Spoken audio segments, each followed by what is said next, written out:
Hello, everyone. This is JJ Risha with Pismo Ventures, and today I have with me Scott Hamilton. Scott is the CEO of ENP and also NextWorks. I will let him introduce himself in a few minutes. Let me first talk a little bit about our program and what we're doing today.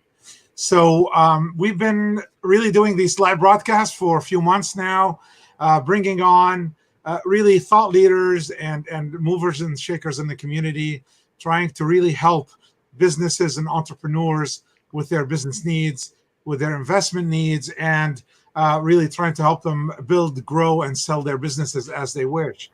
So today our program is for about an hour. We will have a kind of an open discussion, a short PowerPoint presentation that Scott will be presenting, but then we'll open it up for everybody to be able to, have any questions. So as soon as you start having questions, please go ahead and put them in your chat box. Where depending on which program or platform you're using. The other would be to, ask them if you have any questions that we can't answer today.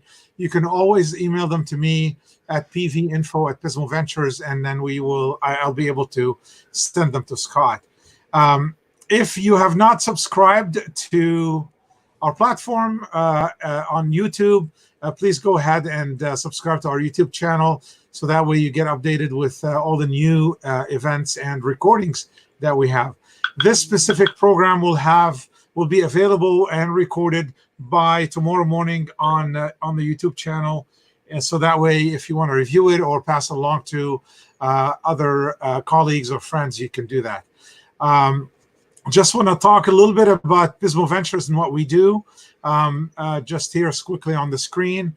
One is we are a unique combination of a venture firm and a venture accelerator, a virtual accelerator, I should say, and also we have a software development arm as well. So we help businesses to build the right business around the problem they're trying to solve in the marketplace. We also invest resources, including human resources and cash, into our portfolio companies. We develop software if they need to, otherwise we're agnostic. We facilitate funding and to our network of investors and VCs that we've been working with for years. We also help our companies by opening doors and help them really sell their products to the right target market.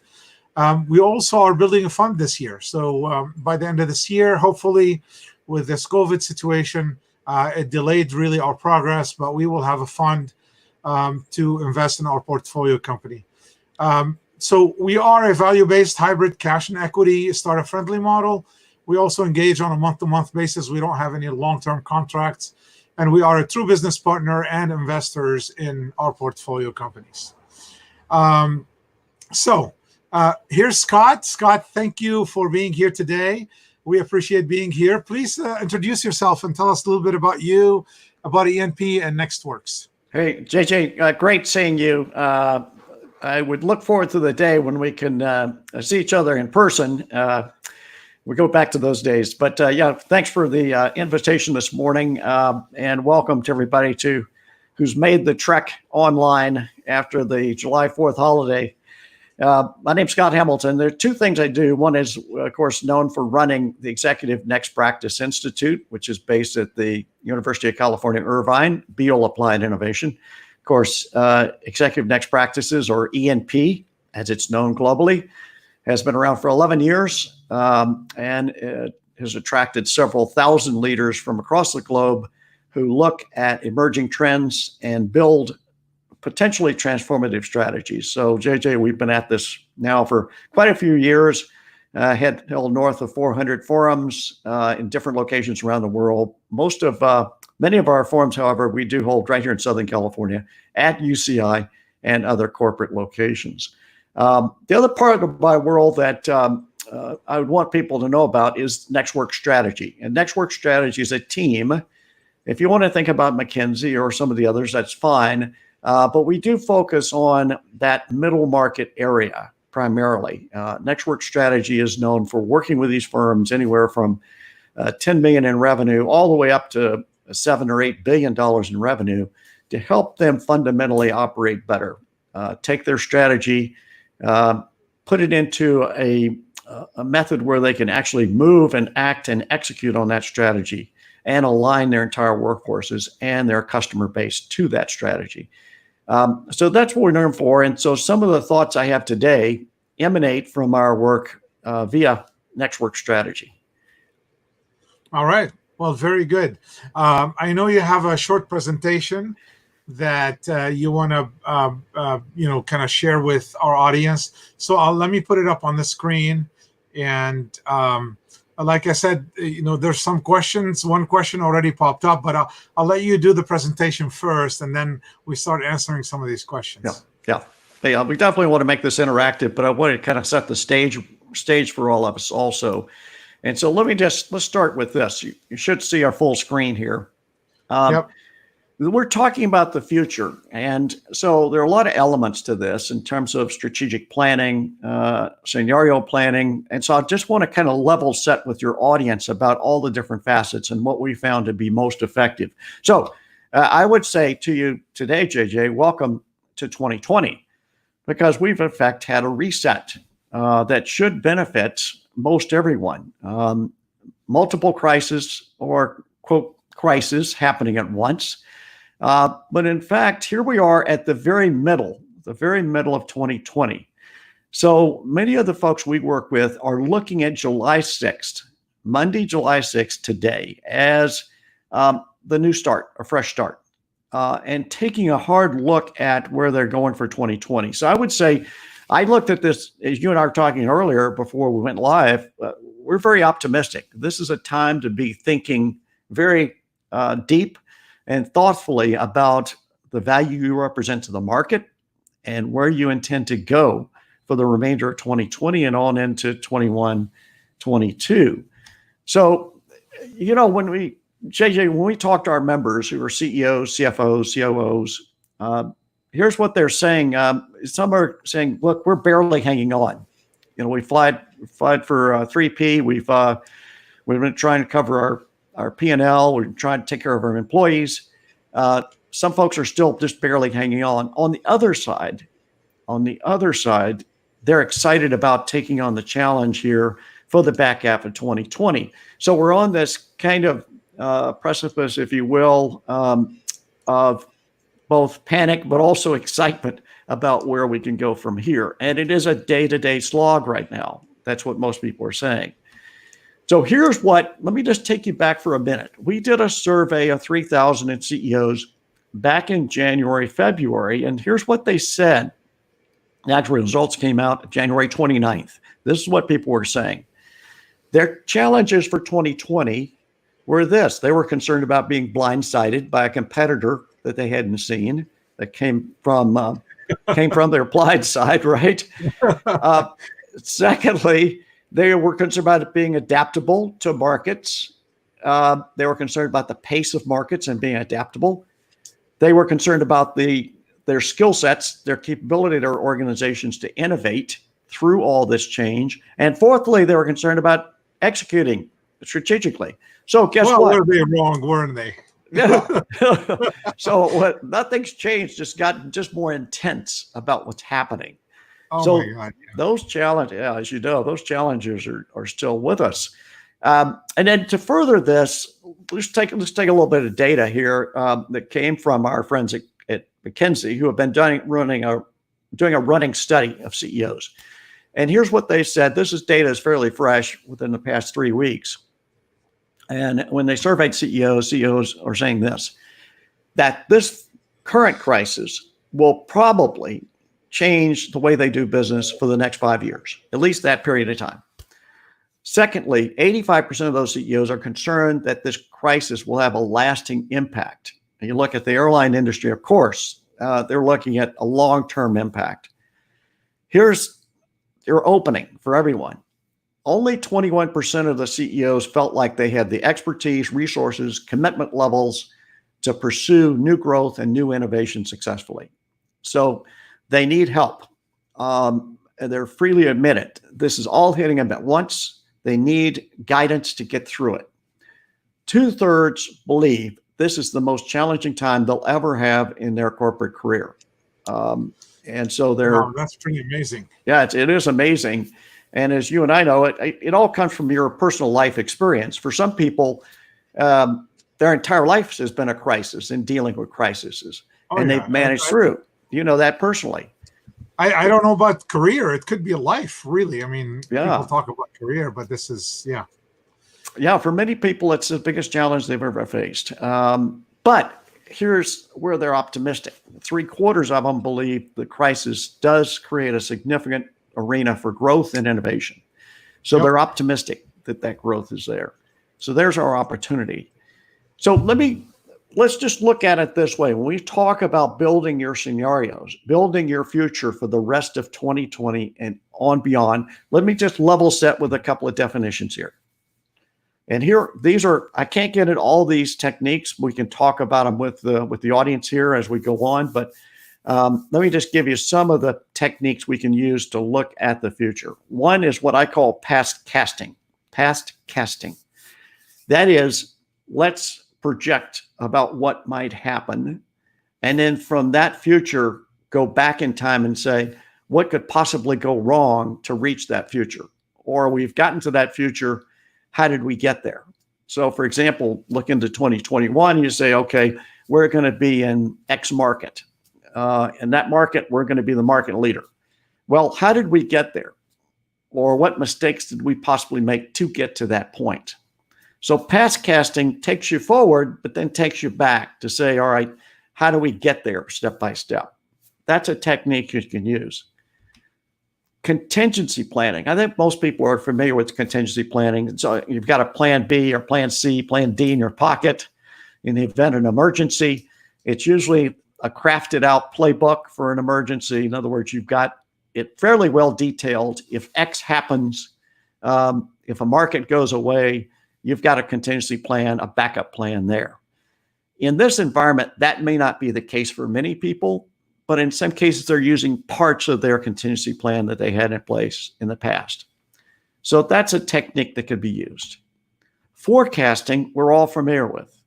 And forecasting in this environment, as you know, is very, very difficult with some exceptions. And forecasting is that technique of using quantitative prediction methods, that is tangible data, to forecast what will happen in the future. Now, the markets are having really difficult time right now because we haven't had these kind of multiple crises at once. However, some people are saying, all right, we can extrapolate some of the data and make a forecast from that. So the forecasting is still a good technique, but we just don't have as much quantitative data at this point to say, where are we going to be from here? But good example, as you know, the unemployment numbers just came out. It was trending up. However, structural unemployment is way up. That is, some jobs have gone away that are not coming back, at least for the foreseeable future. So that's what I mean by you got to really look closely at some of this quantifiable data. Scenario planning, and I'm going to touch on this. These are what you could use right now to construct a plausible alternative future for yourself and your team.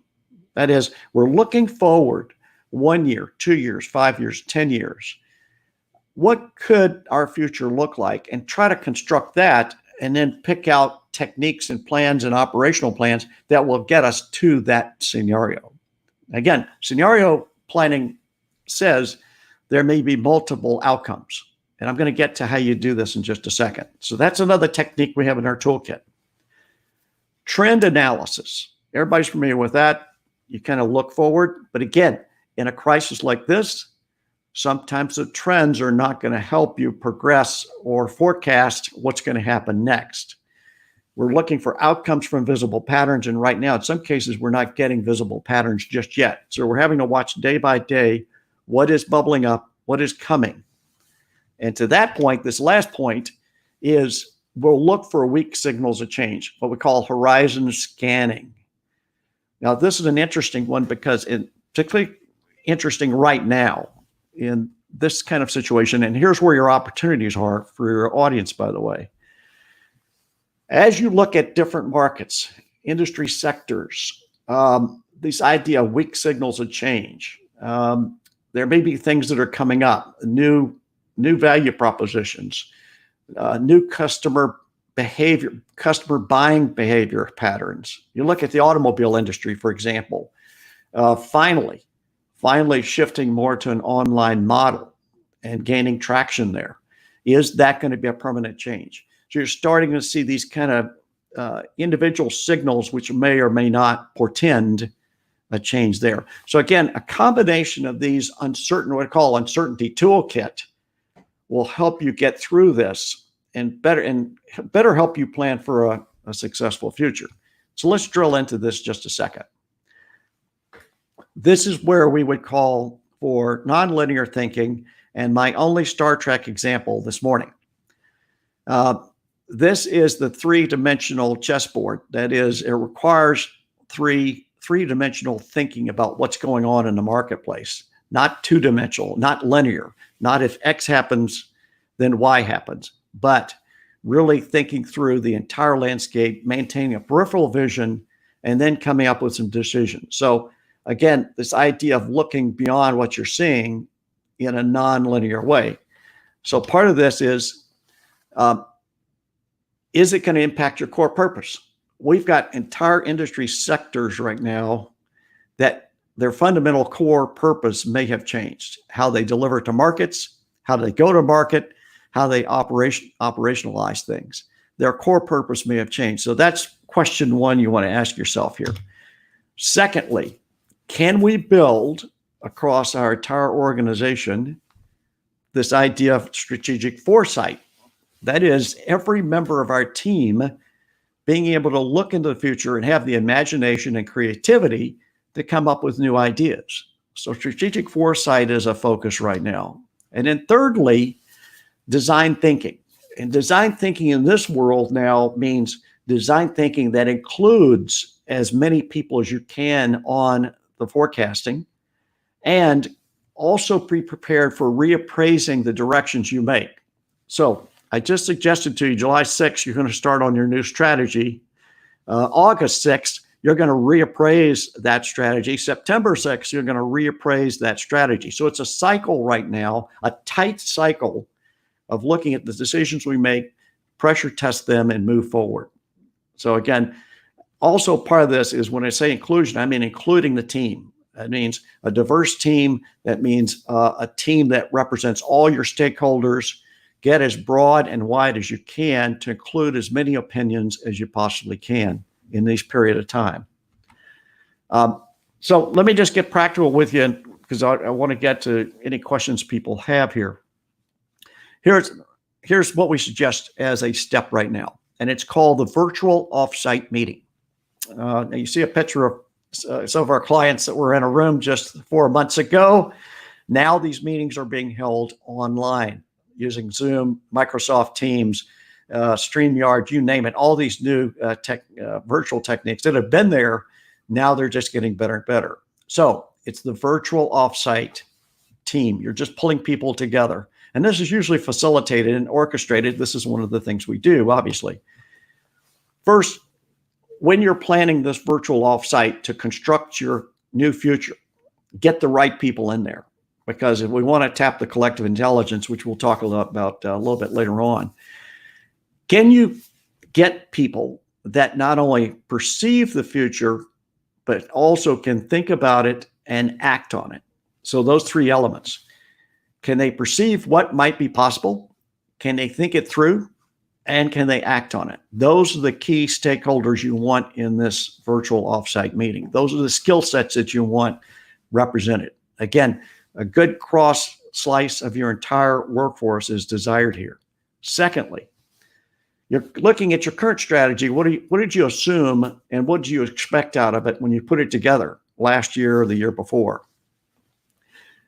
In the past, we used to cycle strategic planning and strategic offsites once a year. That may not work anymore in an environment like this. We've got to tighten it down, iterate it more frequently. But let's take a look at the current strategy we have. What assumptions did we make when we got into it? And what do we expect as an outcome? Thirdly, then let's start to imagine those different futures, 1 year, 5 years, 10 years out. I know that's going to be difficult. Here we are sitting July 6th.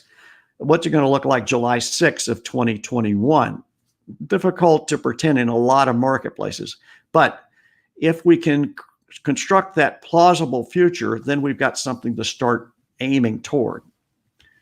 All right, let's just say we've looked ahead to July 6, 2021, and we've mapped out a possible future for ourselves in the marketplace. Then we kind of want to inhabit that future. What's it look like? What does the customer base look like? How do we interact with them?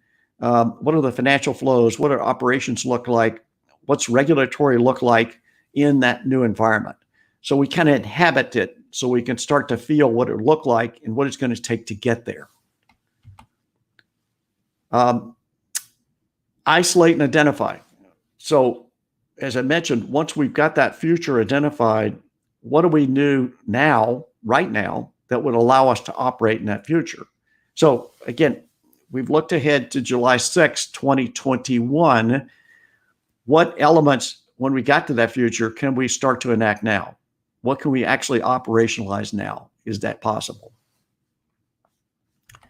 And then we start to implement some plans against that potential future. And those are fairly concrete plans so we can pressure test them. It may be, all right, we've identified a particular customer segment that we see coming up in the next year. Let's start going after those target clients, those target customers, and validate if in fact that's going to be a new sector for us. So again, making some concrete plans against that plausible future and start implementing. And by the way, somebody is owning each part of this. For example, if we have a plan, some part of the organization owns that plan so we can pressure test it. So we're actually mapping this out. And as I mentioned earlier, maintain this, this mindset that it's a cycle, that whatever we put together today, we're going to look at and continue to improve it. That's important because we can't just say this is what the future will be and just leave it at that. We're going to have to continue to go back and look at these scenarios. And again, I'm keeping this fairly general because again, this applies somewhat differently to different market sectors. So here's our usual starting point, just as a level set. I mentioned your core purpose may change. Look at, and I think most people have seen this before, this is the business model canvas. This is what makes up your value proposition, both in terms of your stakeholders, the key things you do, your customer base, the channels you operate, how you make money, what are the revenue streams, and your cost structure. This canvas is usually great to start with to say, all right, here's the baseline, here's where we are today, and here's what we said our strategy was we go into it. So again, we usually start with this kind of level set. What is the model today? Then we start to map it out and say, all right, what are our possible futures look like? What is possible in each one of these sectors? What is a possible future that will unfold, and start to map that out? In many cases, we also look outside of our industry domain for ideas. So we're in hospitality, we might look at healthcare, what's going on in healthcare. We're in engineering construction, we might look at hospitality for ideas about how they're doing things.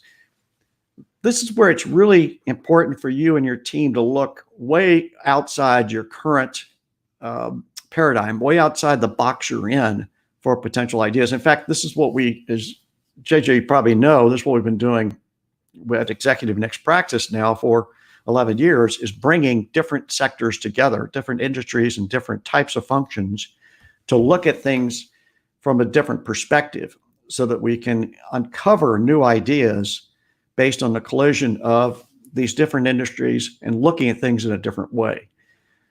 Also, when we're looking outside our domain, some of these weak signals I mentioned earlier, potential changes that are transforming an industry, you may see some of these come out of a different domain that's going to impact you. Now, the simple example of this, of course, it's been used over and over again, is Blockbuster and Netflix.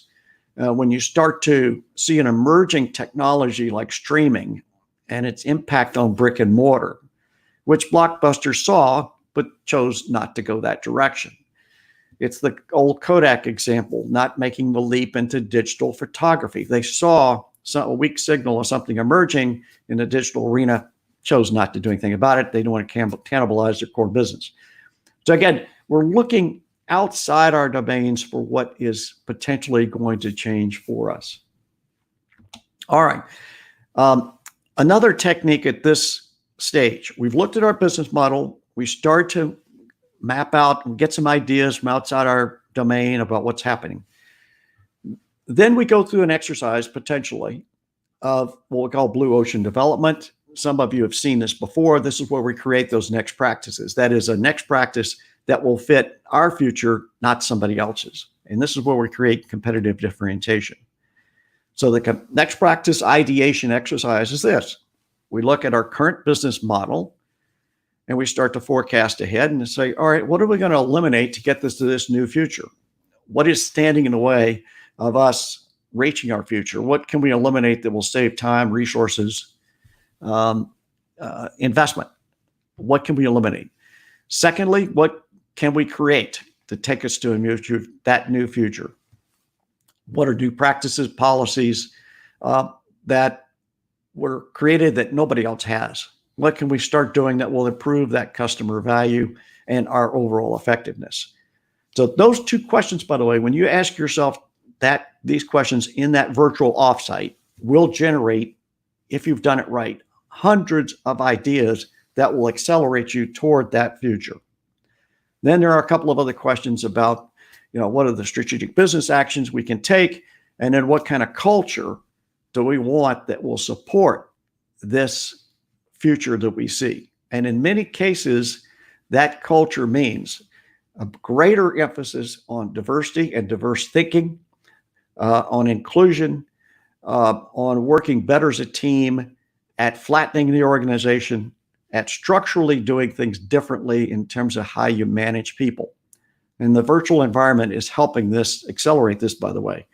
So again, practices we're eliminating or creating, and then we're looking at our strategy and then defining the culture. I mentioned the elimination earlier. I just want to put a point on this. It's very important when we're looking at the future to get rid of today's baggage. Right now, you've either got people working on site or in a virtual environment. Never before have they been closer to the customer in many cases. Never before have they had some time to think closer about these practices and policies you have that no longer make sense.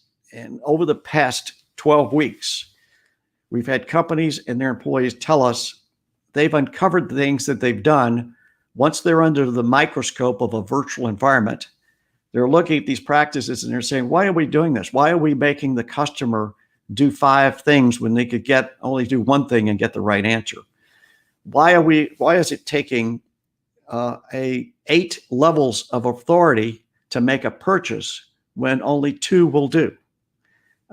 Those kind of things, the steps that we all go through, the hurdles we go through just to get something done, the virtual environment have highlighted those inefficiencies. So this is a great time to ask people what can they stop doing?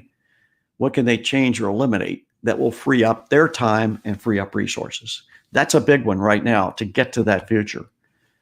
Another technique you can use, and this has been around a few years. I can remember using this a few years ago in the pharmaceutical industry quite successfully, and that is an implications wheel. If we decide to layer on a new practice that will take us to our future, what are the first degree implications of that? What are the second degree? And what are the third order? In other words, let's think it out. If we make X change, who is it going to impact? How's it going to impact them? And then take it out one more rung from there. How will it impact that second level consequence? It's interesting to map these out, and it's an interesting exercise because it will help you forecast the future even better. You'll be able to see well down the road of the consequences of your decision. There's another way of looking at this, and I'll show you the map of it in just a second. Here it is. if you think of it this way, if you do an action in anticipation of improving your strategy, it's going to have the intended consequences, but also we want to have that conversation about what the unintended consequences of doing it are. And you're seeing this in the public arena all the time. Laws are being enacted, regulatory changes, and then all of a sudden we're discovering, oh, gee, this is going to happen. This is going to throw people out of work. So same process works for organizations. What is your intended consequence? But also let's think through what's the unintended consequence, either at the first level or second level. Strategic alignment. Now I'm kind of fast forwarding you through all this. So we've created this future. Here's where an organization, this is actually a restaurant chain we've worked with, Guatemalan restaurant chain. They actually said, okay, this is what our future is going to look like. Here's how we're going to service people. Here's our markets. Here's our channels. Here's actually how we'll operate in the future. And they literally mapped it out so that they could align people to what that future looked like. So this roadmap to growth, there's a lot behind this, but in essence, it's a visual interactive representation of their future. And we've seen a lot of clients do this because the visual representation is easier to grasp and align people to rather than a manual or book of what the strategy looks like. So this, JJ, I would say is a technique that we've always talked about. If you can say and visualize your strategy clearly on one piece of paper, then you've got the ultimate strategy for your organization. If it takes a book of 300 pages to describe your strategy, you've probably lost it because it's going to be difficult to align people to it. That's very true. Yeah. So it's simplicity. All right. So there's the sketch of that future strategy. Now, when we develop the scenarios, this is the concern I have, and I'm borrowing an example from my friend Rita McGrath, who we recently had on our show. She's got the book called Seeing Around Corners. And Rita makes this point about your futures when you're looking at these futures, and that it's like, the 50s show or 60s TV show, The Jetsons. It was about the future, right? So the show was all about these people living in this new high-tech environment, except on the social side, they hadn't changed anything. George Jetson still went to a job 8 to 5 and worked for a boss, right? The way they spoke to each other, they had a housewife. His wife was a housewife. No mention of a career or opportunity there. Absolutely no diversity in this future of the Jetsons, none. So it's like you took just a small part and said, okay, here's what the world's going to look like, with ignoring everything else. So again, as you look at where you're going at these plausible scenarios, you've got to look at it from every lens: social, regulatory, markets, financial, to make sure it's real. So just as a caution there.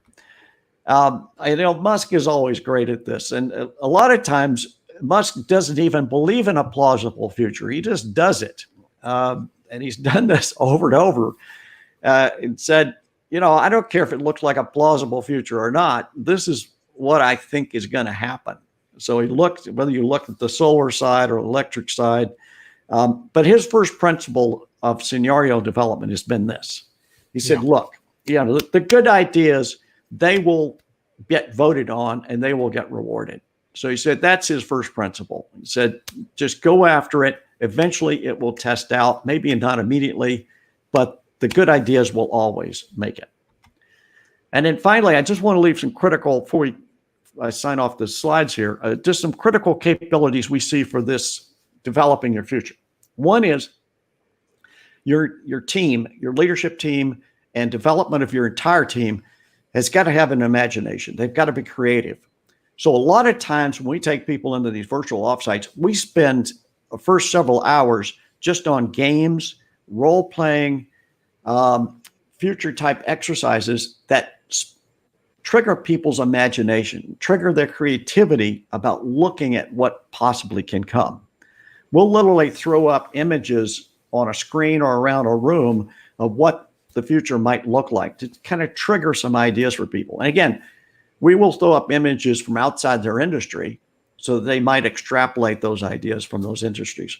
Focus is then required to narrow your focus into what is plausible, what might be used, and openness to ideas when we're having these virtual sessions is absolutely critical. If people get closed off, or if you have a CEO that demands on having all the answers, that's going to kill the creativity right off. So it's this openness. And then finally, design thinking. Once we've got this scenario, how do we design in what it's going to look like so that it's clean, effective, and efficient? So JJ, it's a couple of recommendations for people to get themselves set, and people have got time to read right now. So these are the ones I really put at the top. They got time to read. There you go. Yeah, and if you're, I have probably like you, I've got a goal every month. I've got to read 5 books. I've got to read 5, and it's a little easier right now. But these are the ones I recommend when you talk about developing your strategies. This Loon Shots is a really fun one. Thinking in New Boxes has been around for a while, but it will help you there. I mentioned Rita earlier. This is a tremendous read that she's got, Seeing Around Corners. And of course, the old standbys that have been around for a few years, but worth a refresher look is The Tipping Point. Again, that's those hidden signals that may turn into something big. And The Wisdom of a Crowd, which is James Surowiecki's great book on collective intelligence. Now, so I'll turn it back to you. I will make this quick commercial. If people want to see this in action from different perspective, E&P has assembled 9 top experts in strategy to look at organizational reinvention on July 16th. So that's coming up. Yeah. So again, I'll let you have the screen back, and we can kind of continue the conversation from there. No, this is great. It's I think I have a lot more questions than what you just presented. I mean, this is very loaded. I mean, there's a lot of things that you packed into about 20 minutes or so here. That's a lot of stuff. Thanks, Scott. Thank you. We're starting to. I mean, I was. My first question, or my first thing that you talked about, was that I think you called it past casting, right? Yes. So I think I'm sure a lot of people want to know what that means. Maybe tell us a little bit about what past casting is. Well, other people have called it retrocasting, or I've heard the term before, but again, I call it past casting. So let's do this. We're looking at a scenario that we may go in, a direction we may go in the next year. So we pretend we're there. And we go back and we say, what were the steps we took to get to this new place? It's like a post-mortem, except it hasn't happened yet. And a lot of times, this is used in the military, frankly. Before they go into an engagement, they'll say, what is our outcome? How did we get to that successful outcome? And then they'll do an after-action review ahead of time. So again, it's this idea of putting yourself in the future and saying, how did I get here? So that you can potentially avoid the mistakes as you're going on that road to that new future. Yeah. It requires a lot of imagination, but it's a very, very effective technique. It's almost like what can go wrong, right? Yeah, it is. Yeah. And also, I mean, everything that you talked about requires not only imagination, requires innovation, requires knowledge of the marketplace, requires, like you also said, going out and looking at adjacent or maybe completely unrelated industries, what they have done, what worked for them, maybe could work for your industry. This whole exercise and the process you talked about is not a simple process. But like you said, you got to go through cycles, and the cycles are shorter. You can't do it quarterly or yearly. You got to do it monthly now. Very interesting. Yeah. Let's take a couple of questions. So we have Harrison. Harrison said, COVID-19 is creating new normal. with social distancing, but the actual nature of the new normal is difficult to predict. How would you, as a futurist, go about the process of analyzing the future? Yeah, that's such a great question, and it's really it's not a new normal; it's the abnormal, or it's the next normal, or it's a better normal. you name it. Yeah. But it's all in your how you look at this. But again, when you talk about predicting the future, in some ways, in this level of uncertainty, you can. There's a degree where you can rely on your past experience, and the more experience you've had, the better. Because at least you can start to put some benchmarks out there. You can start to peg some ideas of what might happen because you've experienced it. You've seen it before, or you've seen parallel situations you can extrapolate from. Yeah. But again, it's when you think, the one thing about this crisis is everything happened to everyone at once. So everyone's in the same boat, if you will. So when you go back and you look at parallel crises, what happened, what potentially happened. And you want to just start mapping based on your experience, what potentially can happen in the future, but then you kind of pressure test what that will be. The cycles in some cases are weekly and even daily. So we're having to test those assumptions as we look far out in the future, almost on a daily basis. Has this changed? Is this tweaked? Are we going to have to do something a little bit different? If that makes sense. You have to put it, I would have to say, you have to put a stake in the ground, but also if you're looking at the future, also make some small moves and say, okay, I think I see an opening here. Let's take a step that way and test it. And the testing time becomes, again, narrower to see if it's going to prove out or not. So you're interesting. So you're taking basically micro approaches to test what's happening instead of making big changes. You take small changes because you don't know. Yeah, this is not the time to make big moves. It's the time to be thinking about big moves, however. And that's why I say, when you look out at that July 6, 2021, you may be thinking a big move and saying, wow, this is what we could fundamentally be. But also we're going to pull out of that elements of what that scenario looked like and start to pressure test them. It could be small steps. But you definitely want to do some big thinking. Have some audacious kind of goals out there for a year, 2 years in advance. But the small steps could get you there because you're testing them along the way. Yeah, exactly. And I just want to back up real quick, though. Yeah. Hopefully, most of your audience has already done this technique, and that is they've cleaned house right now, meaning they've gotten their act together. They've looked at the P&L. They've started to extract expenses they don't need to be doing. They've really streamlined, not to a point of cutting into bone, but they've got themselves streamlined. So I'm presuming the audience is at that point because you want to get what lean and mean as you're going into this period. Okay. Yeah.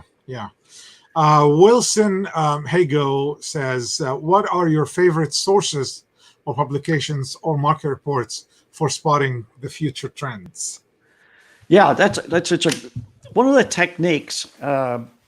I used to work with, he's still around, Joel Barker, who created the implications wheel. One of the techniques we both expound on is looking at a wide range of publications.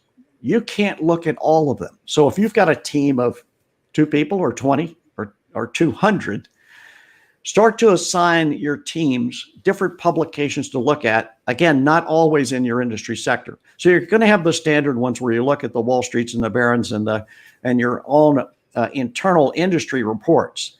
But you're going to divide and conquer. You're going to assign people different publications to look at.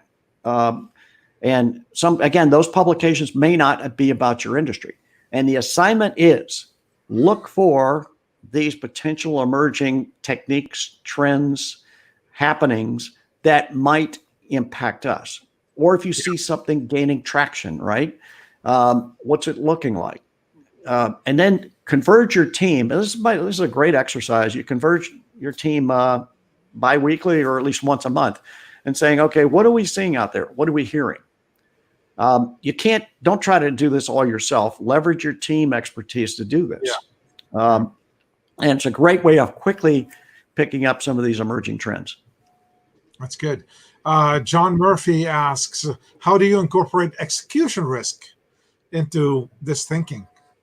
Yeah, I'm so glad somebody brought up risk here, because again, that gets back to why we're kind of micromanaging or micro testing all of what we're doing is we're trying to extract, mitigate risk, right? Let's take the big picture scenario. We forecasted this great future out a year or two from now. Part of that is, what are the risks of getting to that? What's the investment going to be? What are the downside risk of not reaching it? We want to do that. But backing into that, even taking these small steps, we want to mitigate risk. So a lot of companies, JJ, we're working with are trying these new ideas, and they're not making a lot of investment. They're just saying, look, I want to give this new market test a try, but I'm not going to put a lot of money behind it. I'm going to just lower my risk. And if it proves out, then I'll start to fund it more and more. This is a time to be really prudent. Again, you're thinking big in the future, but also be prudent about some of these initial steps you're making. Yeah. Again, another one from John. Do you incorporate which strategies create the most market value and or have the lowest execution risk? Yeah, so that's, again, a great question. When we look at scenario development, it's not just one. You're doing a range of scenarios, and then you're taking that range of scenarios and assigning teams or a team leader to each one of those scenarios. So you're going to do, Royal Dutch Shell, by the way, has been doing this for 45 years. And it's what made them so successful in the energy sector now as they transition from oil and gas into other industries. Royal Dutch Shell would go after as many as 10 to 12 scenarios based on regulatory, market demands, you name it, and map those out and then map the risk against reaching each one of those and then scaling it. Here's the one that's most likely to happen, least likely to happen. Here are the ones where the greatest risk or lowest risk. So they could start to pick and choose a path forward from there. It's usually not, when you're developing scenarios, you're not usually developing just one. You're usually kind of giving yourself a menu to look from, if you will. And then from that, trying to adjust and see, okay, this is the direction I think we want to go. Very interesting. So maybe a little bit of a different question. So what about the companies that we see on a regular basis now with the COVID-19 happening, and they're saying, you know what, we're going to save on expenditure and not market anymore, not doing any marketing, not doing any advertising, because we don't know what's happening. Is this the right time to potentially do that? Or is it something also they need to micro test along the way? Yeah, it's a combination of both. That's such a great question, JJ. And you made a good point. You've seen large scale retreat from most public advertising, large scale retreat all across the board, all sectors. And a lot of that's for a lot of different reasons. It has to do with the crisis, has to do with the social change. They want to be sure they're calibrating their messages correctly, which is smart. But to your point, now we're starting to see, as we come into the back half of the summer here, we're starting to see people test some new messages in terms of what they represent. And it's usually around, the message is usually around what their core purpose is, their value, ultimate value to the world, if you will. And you're starting to see some of that messaging. You're seeing transitions into more micro-targeting of the activity. And then the third big bucket, of course, is smart companies are reaching out to existing customers in an authentic way of re-engaging them to say, I'm here, here's where we're headed, how can we support you? but they're doing it authentically. Like, you remember when the crisis first hit, how many emails you got from vendors that you hadn't heard from in years that said, we're here to support you. So again, this level authenticity is the key thing here in terms of how people are getting back into the market. Yeah, and it makes sense where you're actually truly trying to help and figure out the best ways to do this. All right, so let's go a little bit, talking about what you presented and some of the questions that were asked. Why will we never have another normal? Yeah, this was starting to happen even before the current crisis, right? When we did our survey in January of this year, people were concerned about the velocity of change. And the fact change is messy, it's always going to be that way. So this has been an ongoing process. The volatility, the velocity of change. You've got the VUCA, an acronym out there we've had for several years, dealing in ambiguous times. How do you work through it? So I don't know that we'll really get back to a point where we can say, all right, this is it. This is the way the world's going to be from now on. I just don't think that's going to happen again. We're going to see this level of volatility just continue on. The issue for organizations right now, strategically, is to build in adaptability and being nimble enough to make these market moves quickly on a dime. And I mean really, really quickly. I was so proud of our organization, the E&P organization, the staff transitioned from in-person events to virtual events in 2 days. The entire structure. That means setting up the systems, the technology, reaching out to our membership, et cetera, in 2 days. So it's really requires that kind of readiness to make those kind of shifts very, very quickly. And not, frankly, in the event space, that public side of things, we've looked at some events that had been running for years that said, they frankly just sent out messages to people and said, we can't make that shift. We don't know how to do a meeting unless people are in the room with each other. And so it's really surprising. So again, it goes back to imagination, creativity, and having that drive to make it happen. Yeah. So it's interesting because it is a little bit of an oxymoron because everything came to a halt, but you have to make quick changes to address the problem that's causing that, and in order to look for new opportunities, new way to do business. So business is becoming potentially harder and not easier because as a business, you're always changing. But then with this new environment, you have to be more prudent and you got to change faster according to what's going on, although everything came to a halt at once. Yeah, it really is. It really is so true. And you alluded to something I wanted to bring up today. Here we are again, mid-year. My concern and what I'm hearing from others is that there is fatigue out there. There's virtual fatigue. Cracks are starting to show. As I mentioned, legacy practices don't translate well into a virtual environment, for example. I was talking to one of the host firms, the domain host, HostGator today, and they said, we're having a problem because when a customer calls us now, they've got to talk to 8 different people to make these changes, et cetera, et cetera. So the cracks are starting to show. And so this is a time where, again, that's why I encourage people today, start to map out how are you going to create this strategy for the next 6 months and on into the next year. How are you going to pull your team together, get them excited about it, and communicate your excitement about kind of relaunching for going into this environment. And my personal opinion, you're going to see this kind of wobbly situation we're in right now. Do we open? Do we close? We're going to see this on into the spring. So look, it's going to be another 6 to 8 to 9, 12 months of this. So knowing that, why not start today and get a hold of it? Right. I mean, if somebody thinks it's not going to go through the spring or maybe another year from now, something's wrong. It is going to go for that long.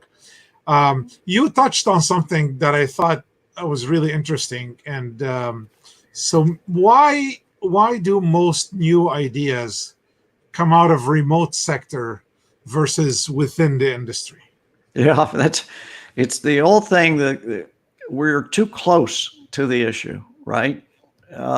We live in the same worlds every day. We start to get used to looking at something the same way day after day and accepting it as the truth. Yeah. And it takes a lot of times. I have a good friend of mine that's a strategist as well. His name's Chris Steele. And he said, people don't want to hear the truth. So it often takes someone from outside your team, outside your family, so to speak, outside your industry to come in and say, this makes no sense at all, the way you're doing things. And in many cases, they won't tell you. They'll just start the business model themselves. We've seen that over and over again with the creation of Instagram. And I would go all day with the number of industries created because people saw something that wasn't going right in one industry and decided to do it. What is it Bezos always says? He looks at what's not changing and goes there. That's his business model. What is it changing? I'm going after that. So this is the challenge for us all. We get too used, too comfortable to doing things the same way. The other the side story to this, and you've seen this, probably seen this routine before from Jerry Seinfeld. Jerry Seinfeld has a great example of this. And he says, as humans, we want to reach a safe level of comfort as quickly as possible. So we're sitting down. We can't wait to get back up. We're traveling. We can't wait to get there. As soon as we get there, we can't wait to get back home. So this constant need to get to a point of what we consider safety or our home base. So again, it does come from this idea of people outside your industry often can see clearer what's wrong or where the opportunities are than people inside an industry. All right. We're going to take one last question from the audience, and that's from Harrison Rose again. Most of the advice, good as it is for relatively mature companies. Startups have different issues. Can you speak to that? Yeah, that's a great one, Harrison. Thanks for bringing that up. I brought up the business model, the business canvas deliberately because startups do have a different issue. Too often, startups look at their core purpose from only one frame of reference. It's maybe the technology or their unique market value proposition or some element. They just look at one small piece and say, this is what we want to build on, instead of looking at the whole picture. So startups do have a challenge. They've got to take that and look at be sure they're looking at all the elements of it, the P&L, the operational, the regulatory, holistically look at what the potentials will be. And this is where they often get missed. Larger companies have got this nailed because you've got a finance department, you've got an operations department. If you're a startup, it's just you or it's a small team. And so you've got to take a step back and look holistically at all the elements of your business model to make sure they're going to work in concert as you go toward this particular strategic direction. So that's interesting. It is much more difficult for startups, but at the same time, startups may have a real opportunity because as you know, there are a lot of companies that came out of either recessions or depressions that ended up really thriving afterwards because they were more innovative than a large mature company that can't move as fast. And so a lot of startups really could make a difference. All right, so I'm going to do a little bit of closing, but this is what I have a question for you. Can you help us come up with 5 key steps that you suggest for organizations to take in the next 3 to 6 months. So I'll do the closing. I'll let you think about those 5 key steps, and I'll be right back.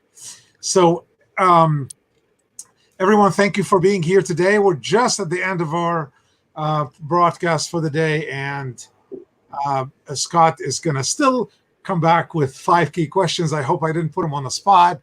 But so if you have not subscribed to our YouTube channels, please do so. Also, please follow us on social media. We have some exciting news in the next couple of weeks, so we will broadcast and let you know what that is, just to keep you on your toes. We have many new, in the next few weeks, we have really many guests that are really movers and shakers in the community. Steve Mednick is next week. Bruce Verga the week after. Zandra with OC Angels is the week after that. Scott Fox is the week after that. And John Harbison, who's one of the prominent TCA members, is the week after that. So we're booked through September. Please stay tuned for our next broadcasts. And I hope I didn't put you on the spot, Scott. 5 key points. Let's see.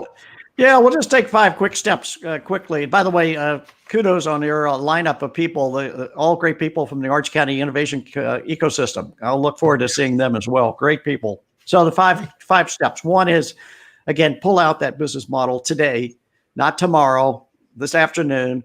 Pull out that existing business model. Take a look at it. What is your core purpose? What is your fundamental objective in the marketplace? Secondly, then pull together your team here the next week.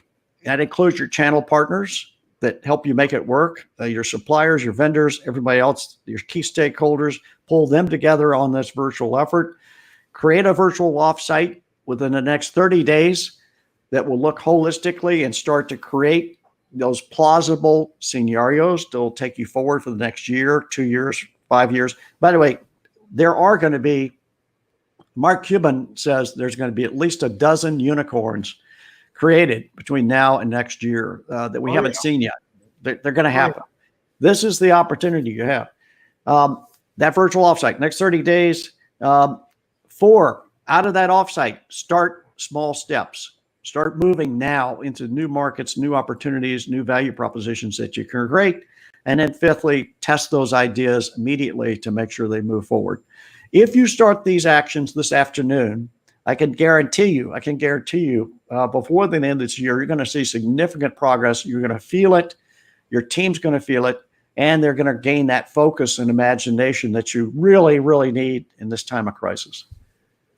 Oh, Scott, I think everybody's got to listen to this again, because I'm going to listen to it again, because there's so much information here that I need to grasp and digest. So thank you for being here today. That was really awesome.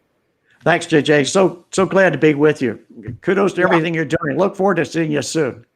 Yeah, let's hope so. The Cove was going to open soon, but it doesn't look like it's happening. So, well, small steps. We'll get there. Small steps. All right. Thanks, Scott. Thanks to everyone for being part of our broadcast. We will see you next week. Stay safe and healthy. Bye-bye.